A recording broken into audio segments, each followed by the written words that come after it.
to come to the site and take a look at information, you can sign up a login. But this is where we document a lot of our work in HL7. We have links to all of our various work groups.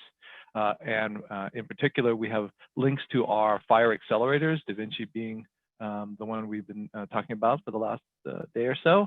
So if you were to click on this link, you would get to this site. This is the DaVinci homepage. And on this site, I want to draw your attention to a number of useful links. We provide project updates regularly around what we're doing. We have links to our slide deck. We try to make our slide deck stand on its own, so we know members and others want to be able to tell their organization or others about what's happening, so you can take information from these slide decks to help your presentations. This is our information about our community roundtable. You can click here and register for what you like. We provide updates on our projects, as well as provide opportunities for our members who are starting to implement these IGs to present. This afternoon, I believe we have folks from Anthem and their partners presenting on the work they're doing around quality measures. This is, of course, a link to our event we're in now.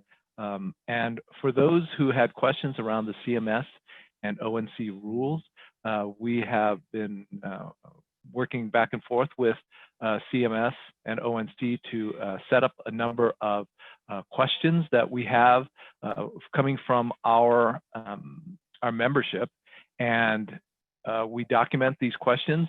We submit them to CMS and ONC and ask for formal responses. So this is an example of the questions that we have and their response. So of course, we want to be a resource to the community, so we're making these Q&As available to you all. So we expect the formal response from them in hopefully by the end of the week regarding some of the questions that they answered, or Denise answered during the session yesterday around unstructured documents and such. So please feel free to download these documents, and then you'll hopefully see very soon that we have set 6 in here as well.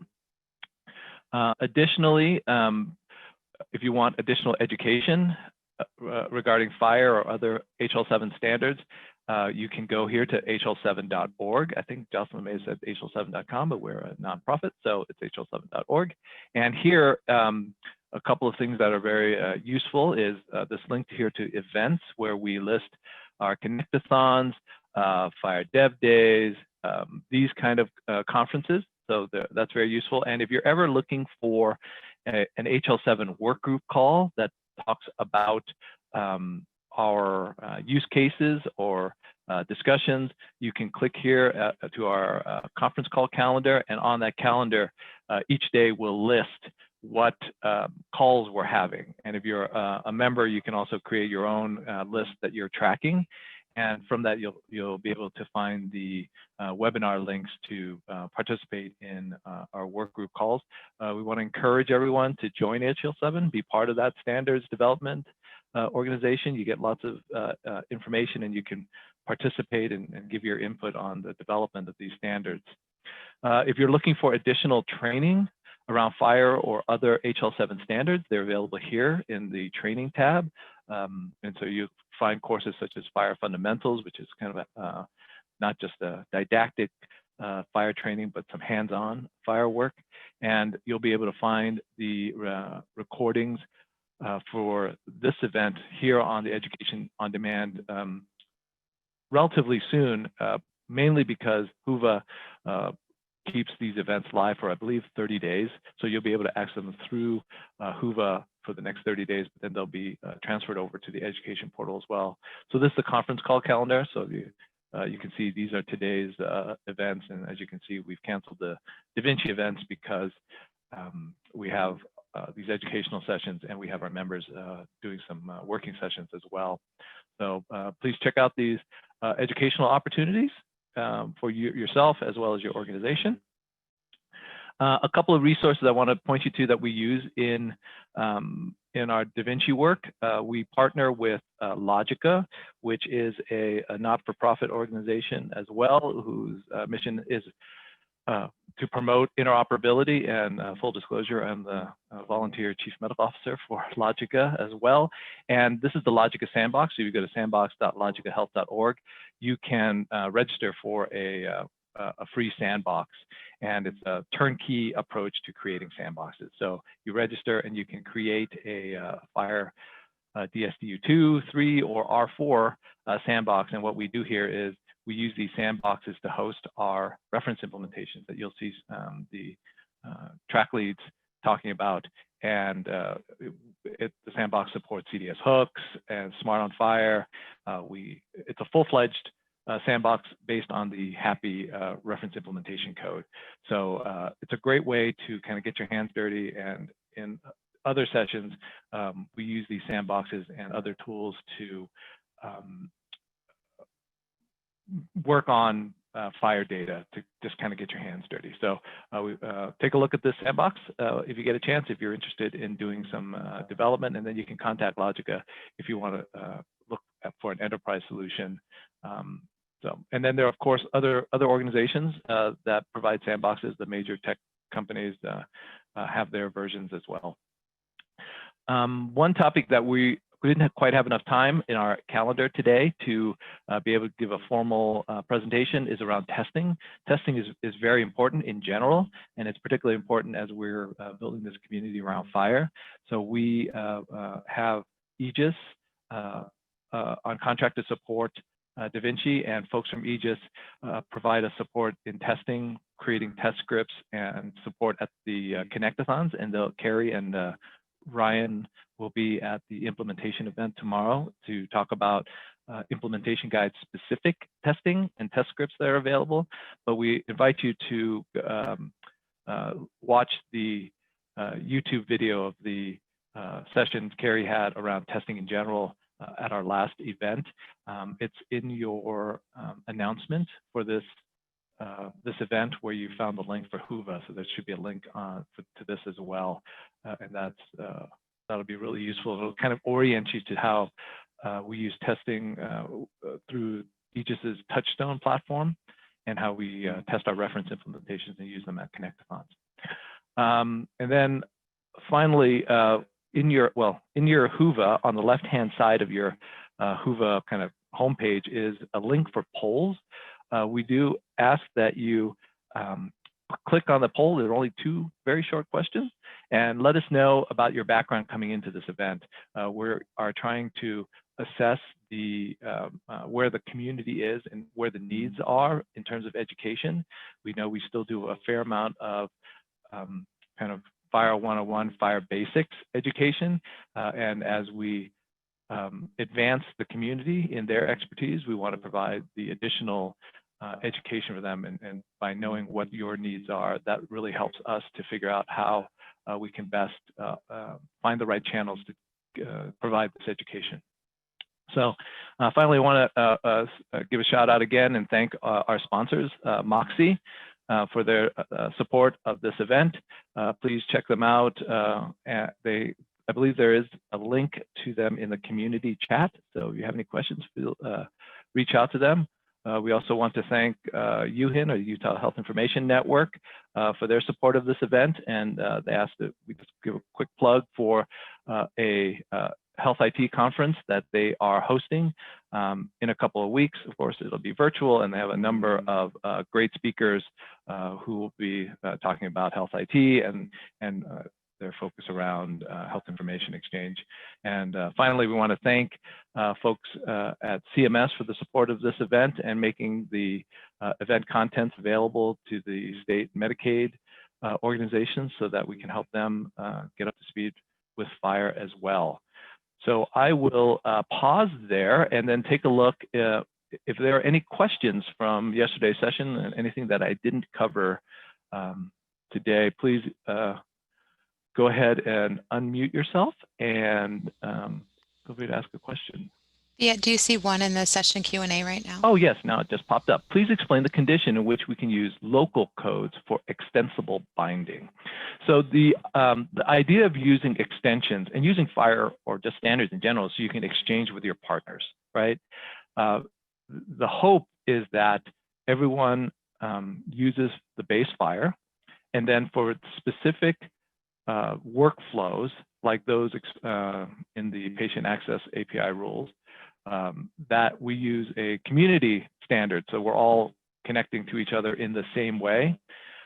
At times, you will need to use extensions for your own organization because, let's say, identifier may not be the right one, but you might need an extension to support some data that you want to exchange. The challenge with extensions, or the benefit with extensions, the way we use it in FHIR, is that you can define it. The example I use, because it's a little bit silly, is if you wanted to create the patient resource, that's a profile for Viet's organization, I could create an extension that is the Greek astrological signs. That's the element, astrological sign. I could call it a coded data element and say that it's from a value set. I could define that value set as the 12 astrological signs and either just use the words Virgo for me, or I could maybe, if I happen to find a value set that somebody created and has a code, I could use a code like in Snowman. I don't know if Snowman has it, I could check. So then I would also say, do I want to make it required or not? And I would, if it's not required, it would be 0 to many. If it's required and you can only have one, I would make it 1 to 1, and I define that extension. And with that extension, I put it into my profile, and that profile is then represented as a structured definition resource. And then I would share that resource with my trading partners. And so every time someone trades with Viet, they know that I'm using this profile. And if I'm smart, I will derive that profile from US Core. And so I would just add that extension to the US Core profile. And so if you were to exchange with me, you could validate my instance, my data instance against US Core, and it would be valid because it's derived from US Core. And if you wanted to then further validate it against the Viet's patient profile, it will validate that the astrological sign extension worked.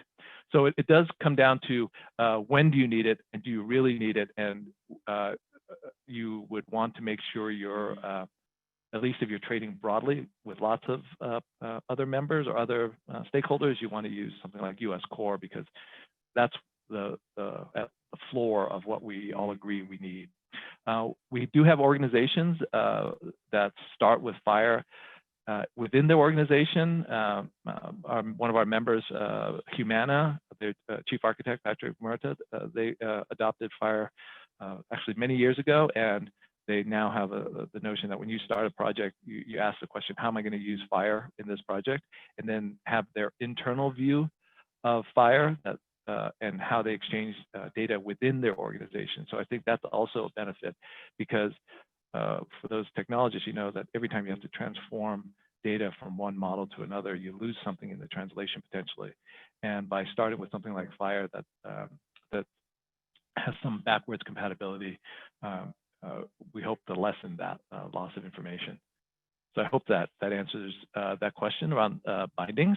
Let me take a look at the next one. Are there any recommendations on how to handle local code systems for payer data? Claims processing status. There are many examples where standard code systems do not exist for cost data. So I'm not an administrative data expert. I'm more on the clinical side. We do have in the Karen guide for Blue Button that Amal Vyas and we'll be discussing this afternoon's tutorial. They have the CPCDS, and I'm not even going to try to go tell you what that acronym stands for, but it's a mapping file that allows you to map administrative claims data onto the FHIR EOB resource so that you can use this in the patient access API to send out claims data for patients through that API. So this might be a good question to ask him. And then DaVinci in general, one of the things actually our members are going to talk about today is trying to do some scoping around a use case we want to start on called patient cost transparency, around how do we help patients get a sense of the cost of products and services and devices and such via FHIR. It's a complicated process because there are many layers. And so we're trying to sort those out now, and we'll be kicking off those public use case calls in the near future. I would imagine late this year would be optimistic, probably early next year, and start working on a guide to support that. Let's see, next, at what level can data be requested by the member calling application by profile and broken down within each profile based on search parameters, a requirement for prescription and med claims. So when, depending on, of course, establishing those security criteria with Smart on Fire, if that's appropriate, but with OAuth or backend services, depending on whether or not you're a patient-facing client application or if you are system to system, each resource has those search parameters. And if you're working with a particular server or an organization, they will publish their capability statements. So that's really important as you're working with your partners to make sure your capability statements are clear, and you'll be able to know what resources are supported. And I'm envisioning that as more and more organizations are implementing FHIR, like the EHR vendors have, that they'll be posting kind of a website that clarifies or elaborates on some of their specific requirements and capabilities around FHIR. If you go to the major EHRs, they have those pages already where they provide examples for developers. And I think that's very useful because it hopefully will start to diminish the kind of email back and forth, the meetings you have to do coordination on data mapping, because you're sharing the structured definitions, you know what the capabilities of the servers are, you know how to do security. That really helps the developers quite a bit. So let's see, next up would be, I understand unstructured data, PDF, is not required to be provisioned to members via patient access. Does this statement also hold for payer-to-payer data exchange requirements? Let's tag Denise St. Clair on that question. I'm not sure that question has been asked specifically to CMS yet. And so I don't want to speculate on the answer. So if we could tag her, she's participating in these sessions and will be in a number of the tutorials this afternoon. She, at a minimum, the formulary and plan net one. So that'd be a good question to direct to her. Let's see, next up. Is there a process to standardize the value sets to reuse across multiple IGs? Yes. The way you can take a look at it, and we would encourage you, is here is the DaVinci webpage again, and this is the Confluence page. And on the left-hand side, which you didn't see initially, is a list of links for DaVinci. A useful one, if you want to track what we're doing and where we're speaking, is this DaVinci calendar, and that includes a link to today's community roundtable. But this is an important link called our implementation dashboard, and this helps you get a sense of where we are in terms of our implementation guide. And this is a summary table that lists the focus area, and a link to our implementation guides, our project pages where we're documenting information, as well as where it's been tested, sponsoring work group, and links to the reference implementation. And the question is around how do you deal with multiple value sets? So we have this kind of overarching implementation guide called HREX, so the Health Record Exchange, and this is a foundational guide we use in DaVinci to define our common profiles. So we created a handful of profiles: coverage, organization, practitioner roles, and within there are the value sets. It's hard to, well, it's not hard to create value sets you know are going to be used across different IGs. Like condition is used frequently, right? And we know that the code for that, the codable concept, is SNOMED, and so we can all agree on that. There are going to be some value sets that will be extended depending on the data element for each guide. But in general, I would start with, at least for DaVinci, start with the requirements for the base or the core resource, then look at how it relates to US core and whether or not that profile or that resource has a US core profile.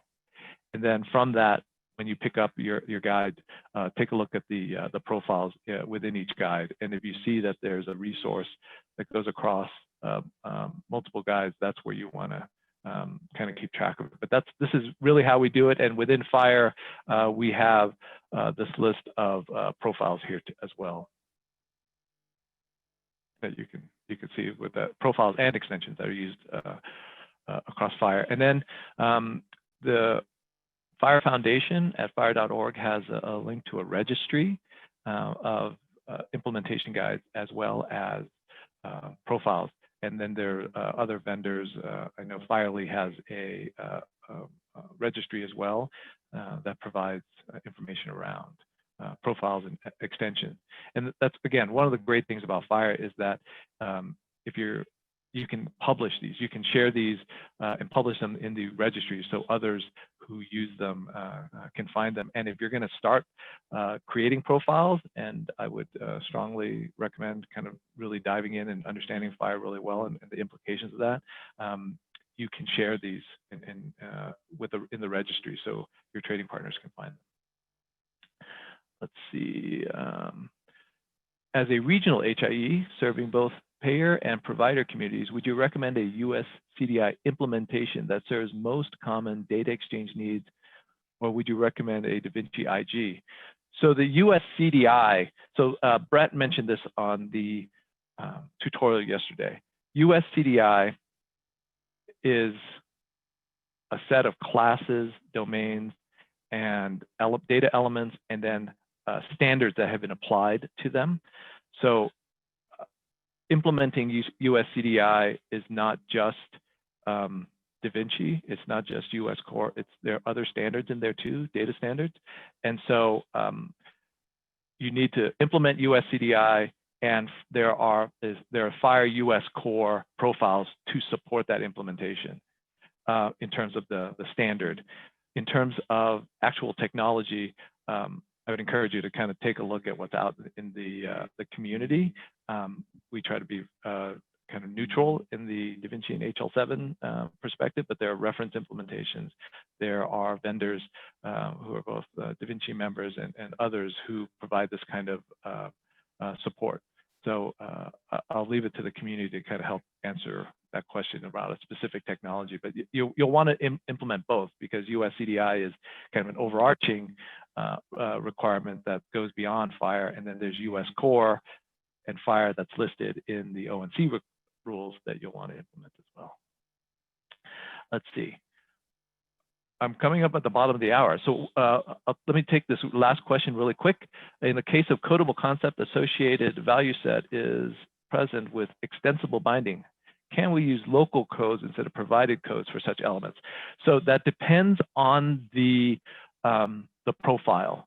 If the profile allows you to extend that that value set, you would still, in general, want to use the base elements because in the value set, because that's what others are expecting. You may need to add your own, but you'd also want to publish and let folks know what those extended elements are. Typically, when you get to the point where you're actually sharing, you'll want that well defined, those extended elements. So if you want to send me a quick question about a specific example, it's hard to tell when you would want to add the extensions or extensible codes, but your situation might require it. So, but it's important for US Core just to look at what's required and what the value set bindings are for them. So we'll continue to monitor the session chat and Q&A, and so we hope you have a great day, and feel free to hop over to our first session. And if you have any questions over the course of the day, please let us know. And if you have any technical difficulties, the first thing is to kind of restart Whova and rejoin. But we look forward to a really productive day for all of you. And we will hopefully get to chat with you a little bit on this afternoon's pub crawl. So thank you very much, everyone. Have a great day.